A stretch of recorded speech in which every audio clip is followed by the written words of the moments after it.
Hi, I'm Lyle from lrguitar.com. I'd like to take a few minutes to continue in a series I call How to Dominate Your Major Scale. This is the third installment of that series, and in the past two series I've dealt with the C major scale in two forms. The 6-4 form and the 6-2 form.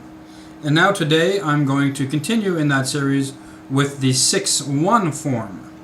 Now, if you don't know what these numbers mean, or you've clicked on this video for the first time and you haven't seen the other videos, then go to lrguitar.com and search for the category of major scale studies, and everything should be there.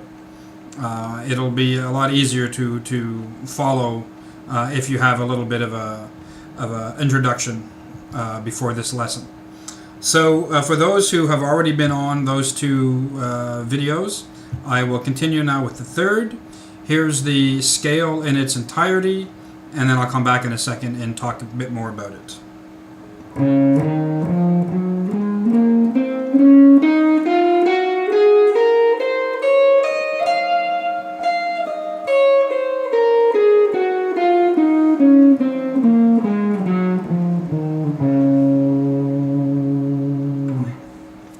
So, that's the 6-1 C major scale, and it is called that because I'm starting on my 6th string, my low E string, with my first finger.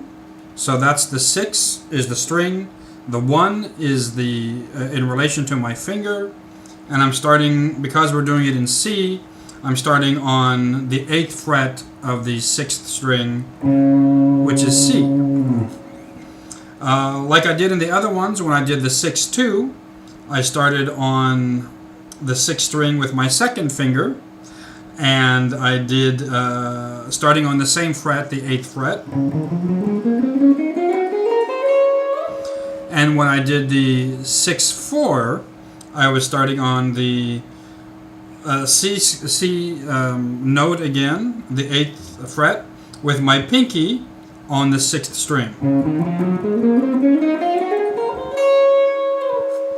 So like the other two scales, this actually starts on the C note and it goes up 2 octaves. So C, D, E, F, G, A, B, C. That's the first octave, and the second octave is C, D, E, F, G, A, B, C.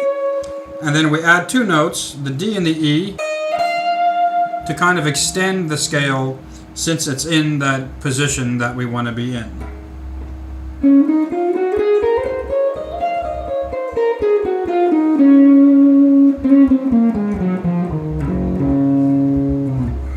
So there you have it.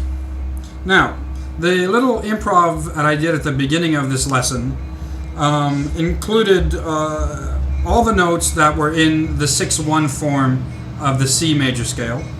I actually happened to have put in a couple of notes by accident because when I'm playing, even though I'm thinking in terms of keys, I'm not thinking in terms of the exact notes coming from that exact scale. I use a lot of what's called passing tones. I'm slipping, I'm sliding into notes and out of notes. And I'll do another complete lesson or two on that particular topic, in the near future. But for now, that's pretty much it. So now you should have under your fingers, if you've been practicing the scales previously, 3 scale forms that you can use to improvise with. And you can get something like this.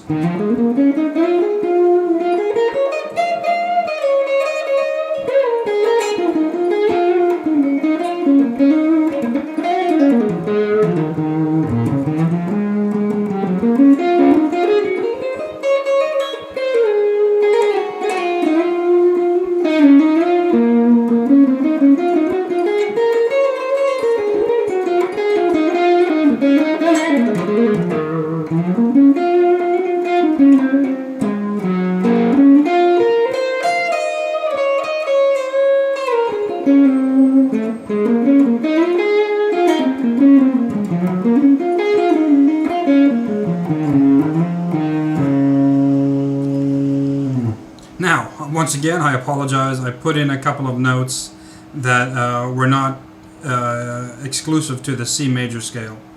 But you get the idea anyway. So, with those three major scale forms, and because we're looking at the key of C, you can play everything from the 5th fret all the way up to the 12th fret using just those three scale forms in the key of C. Of course, as I've mentioned obviously before, these are movable. So, you know, if I wanted to do something in A, I could just, and using the form that we're learning today, the 6-1, find my A note on the 6th string, which is here, and then do the scale from there.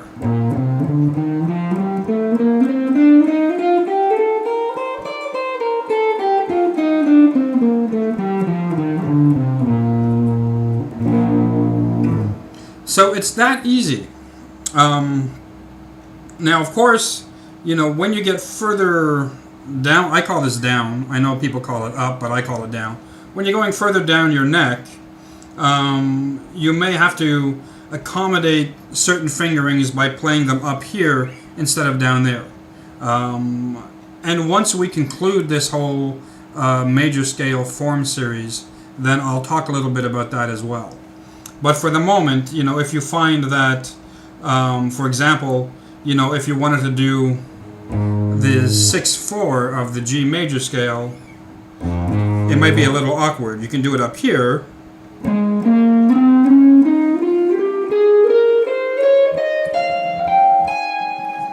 But it's a little awkward down here, unless you do, you know, open strings and stuff, which is fine.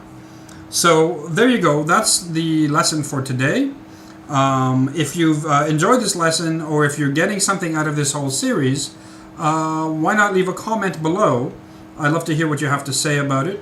Or send me a video response. Show me what you're doing to implement these forms into your playing. And like I always say, you know, you learn this stuff, you should implement it into your playing as soon as possible. If you're playing with a band, if you have jam tracks or backing tracks at home, just really incorporate this stuff as fast as you can to really get it under your fingers, to get it really comfortable, so that you can start, you know, flying all over the neck and know where you're going, which is a most important part of any guitar soloist's skill bag, I guess you can say. So there you go. You know, if you want some warm and fuzzy, subscribe to my channel, friend me, I'll do the same to you. And good luck with this stuff. I hope to hear from you soon. Take care and ciao.